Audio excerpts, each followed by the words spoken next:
हम bar magnet के बारे में कुछ जानने की कोशिश करेंगे और जितना जितना आपको एनसीईआरटी के सिलेबस में पढ़ाया गया है, जितना जितना कंटेंट कवर किया गया उतनी ही हम बात करेंगे। ये एक पिक्टोरियल रिप्रेजेंटेशन है बार मैग्नेट की और इस बार मैग्नेट में ये एन यहाँ लिखा है, ये इसका नॉर्थ पोल हो जाएगा और ये इसका साउथ पोल हो जाएगा। और यदि आप इस बार मैग्नेट को फॉर एग्जांपल कि आप एक लोहे का बुरादा लेते हैं और लोहे के बुरादे को आप कागज़ के ऊपर स्प्रेड कर दीजिए और उसके ऊपर यदि आप इस बार मैग्नेट को रखते हैं, तो ये उदाहरण आप देख सकते हैं। ये एनसीईआरटी की बुक से ये फिगर है और इट्स फिगर नंबर 5.2। सो यदि आप इस फिगर को ध्यान से देखें तो फॉर एग्जांपल यदि इस बार मैग्नेट को आप लोहे के बुरादे को के बीच में रखते हैं, सो इट दिस ये जो लोहे का बुरादा है ये कुछ इस तरीके से अरेंज हो जाता है। जैसे आप यहाँ देख रहे हैं तो ये कुछ लाइंस की फॉर्म में अरेंज हो जाता है। तो मैं एक एंड को नॉर्थ कह देता हूँ और दूसरे एंड को साउथ कह देता हूँ। ओके, अब यदि आप इस बार मैग्नेट को सस्पेंड करते हैं किसी धागे की मदद से, तो ये कुदरती रूप से अपने आप ये एक नॉर्थ, इसका एक जो टिप है वो नॉर्थ डायरेक्शन में चला जाएगा और ज्योग्राफिक नॉर्थ में चला जाएगा। सो ज्योग्राफिक नॉर्थ की ओर जो इसका एंड चला जाता है उसको हम नॉर्थ पोल कह देते हैं और जो ज्योग्राफिक साउथ की ओर इसका एंड चला अरेंज हो जाता है उसको हम साउथ पोल कह देते हैं। ओके, और इसका जो कुछ बिहेवियर है वो इलेक्ट्रिक डाइपोल की तरह होता है और जिस तरीके से आपने इलेक्ट्रिक डाइपोल के बारे में पढ़ रखा है कि यदि ये पॉजिटिव चार्ज है और ये नेगेटिव चार्ज है, सो जो लाइंस ऑफ फोर्सेस होती हैं वो पॉजिटिव चार्ज से परपेंडिकुलरली इमर्ज होती हैं बाहर की ओर। ओके, और जो नेगेटिव एंड है उसके ऊपर वो आके टर्मिनेट हो जाती हैं ऐसे करके। So perpendicular to the surface ही वो वापस आके टर्मिनेट होती है। So these lines of forces, इससे थोड़ा जो मेरा टिप है ये स्लिप हो जाता है, तो इसके लिए थोड़ा बहुत डायग्राम यदि सही ना बने तो बात सुनी के ऊपर आप ज़्यादा ध्यान दें कि जो सब लाइंस ऑफ फोर्सेस हैं वो परपेंडिकुलर टू द सरफेस ही टर्मिनेट होती है। Okay, so this is all about the bar magnet, and this is what up to this amount it is explained in the NCERT book. So now in the next page, in the next part of the video, I will discuss about the magnetic field lines. So in this section we will study the magnetic field lines. So magnetic field lines are basically visual lines, and magnetic field lines are visual lines. Magnetic field lines are visual, and they give the intuitive. Magnetic field lines are visual and intuitive realization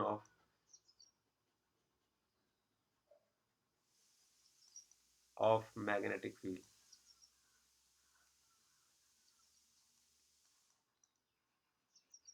एक intuitional realise करते हैं हम इससे कि magnetic field की direction शायद इस तरीके से है। इसके बारे में हम डिस्कस करेंगे। तो इसके बाद हम करते हैं कुछ जो properties of the field lines are properties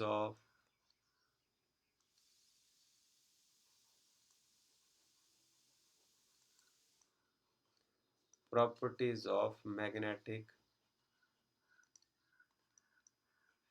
field lines.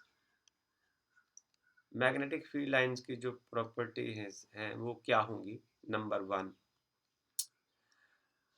इस डायग्राम को आप ध्यान से देखें तो ये जो फिगर है, this figure is from NCERT, and then this figure is figure 5.3।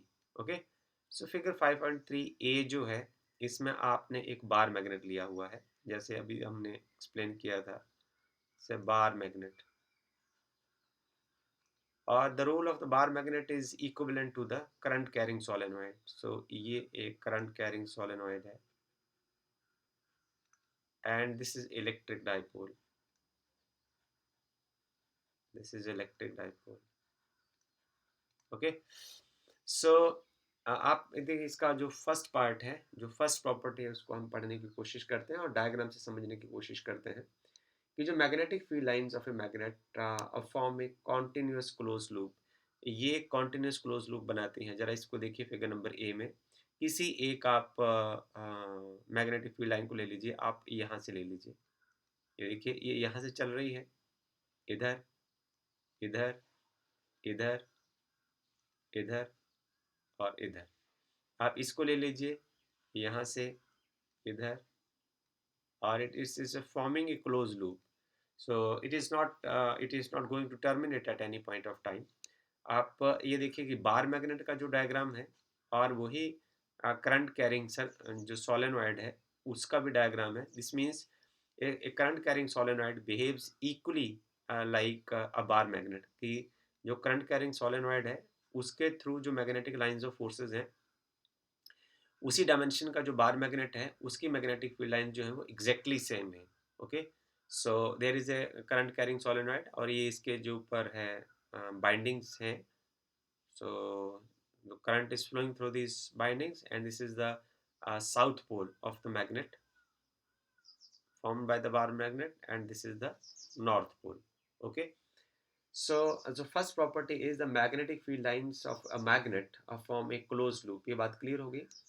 और इसमें आप यहाँ देखें कि अब फिगर नंबर सी में आप देखें, फिगर नंबर सी में आप ये देख रहे हैं कि जो ये इलेक्ट्रिक डाइपोल है और ये दोनों एक दूसरे के इक्विवेलेंट, हमने इसके बारे में बात की है कि इसमें इलेक्ट्रिक डाइपोल मैग्नेटिक डाइपोल जो है वो नियरली सिमिलर होते हैं, पर इसमें कुछ एक डिफरेंसेस रह जाते हैं।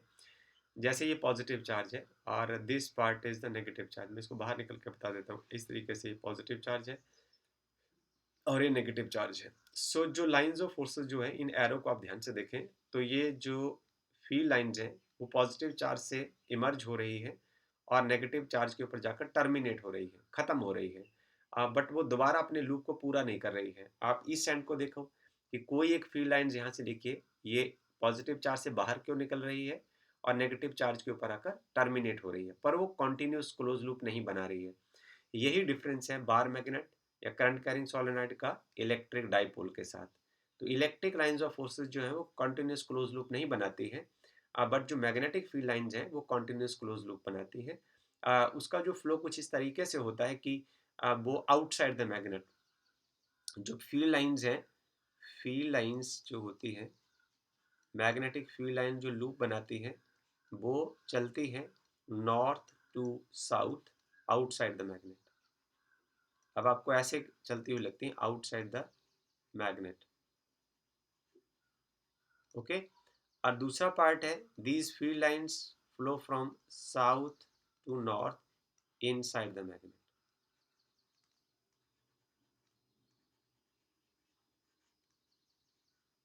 Inside the magnet, right. So उसके बाद आगे चलते हैं। बट ये आप यदि यहाँ चलें इलेक्ट्रिक डाइपोल में, आप क्या देखते हैं कि जो लाइंस ऑफ फोर्सेस हैं वो पॉजिटिव चार्ज से इमर्ज करती है और नेगेटिव चार्ज में जाकर टर्मिनेट हो जाती है। और यदि आपके पास मान लो सिंगल चार्ज है, so these field lines escape to infinity if you have only the single charge. So just a single positive charge, so then the field lines, electric field lines, those emerge out from the positive charge will escape to infinity. So now we will discuss about the second property of the magnetic field lines. Tangent to the field lines at a given point, direction के लिए हम करें the tangent at any point on the magnetic field lines,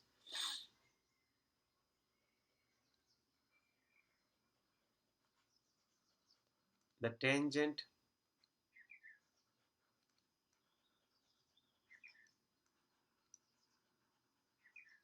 at any point, the tangent at any point on the field lines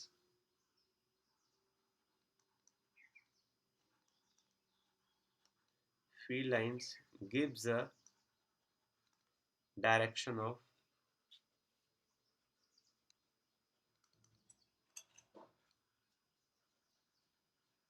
magnetic field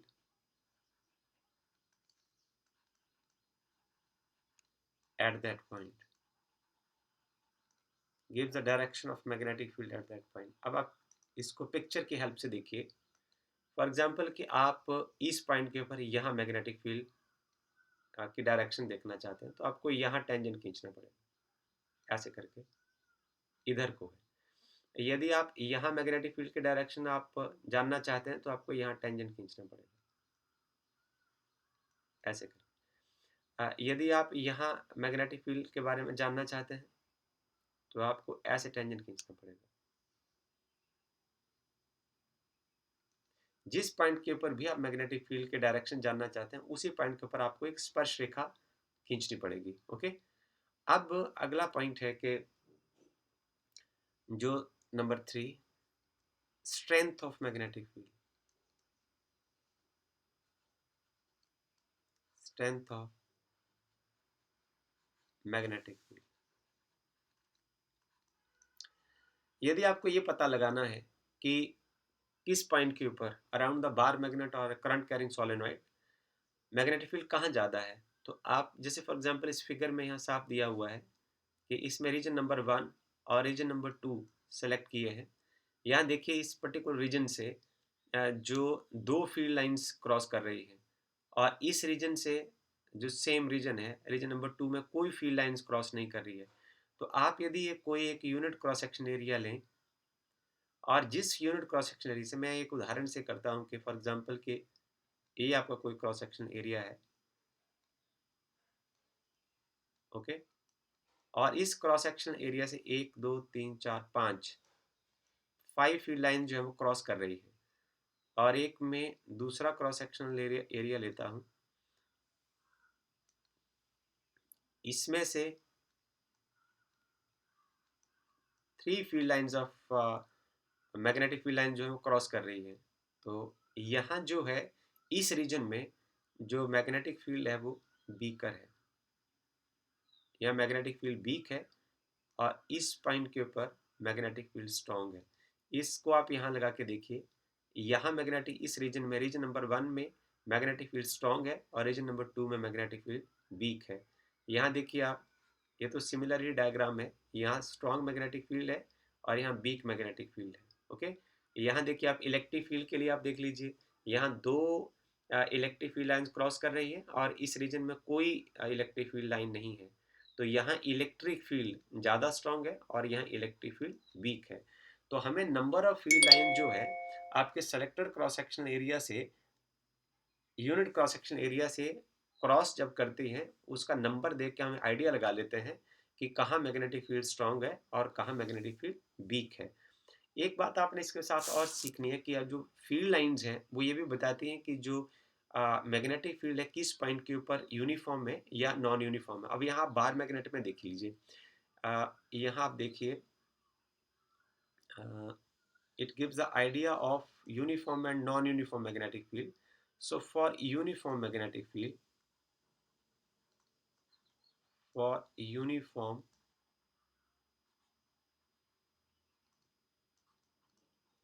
uniform magnetic field के लिए क्या होगा, जो field lines होंगी वो इक्वी स्पेस्ड होंगी।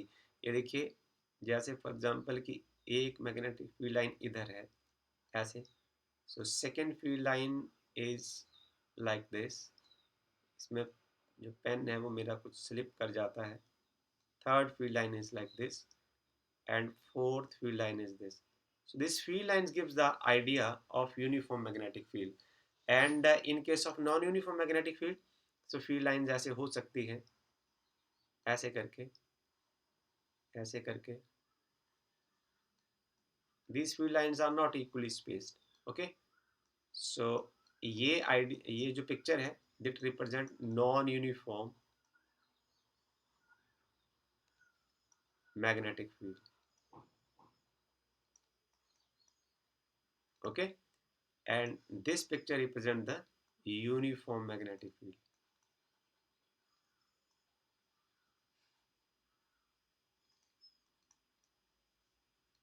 Okay, so this gives you the idea of the uniform and non-uniform magnetic field. So widely spaced magnetic field line shows the weak magnetic field, and closely spaced field lines represent the strong magnetic field. So next is Another property of the field line is two magnetic field lines. The magnetic field lines do not intersect. Do not intersect.